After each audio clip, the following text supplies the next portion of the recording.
সিধু,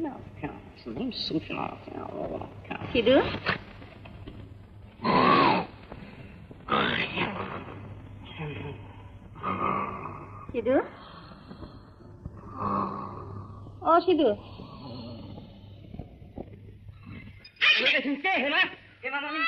দিনের বেলা মুসে মতন ঘুমোচ্ছে। কোথায় যেতে হবে? বৌমা থেকে দুটো টিকিট কেটে নিয়ে আয়, ম্যাথে এসো। সিনেমা সিনেমা তো বন্ধ। বন্ধ? হ্যাঁ। বন্ধ তোকে কে বললো? আরে ওরা তো স্ট্রাইক করেছে। তোমার মাথা, আমি ফোন করে জেনেছি। জামাটা গায়ে দিনে যা। খালি খাওয়া আর ঘুম, কাজ কর্মের খোঁজ নেই, খালি কাকার অন্য বসে বসে ধ্বংস করছে।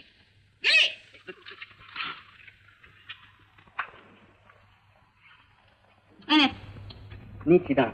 2 টাকা 20 করে দোকানে টিকিট আনবি, বুঝলি?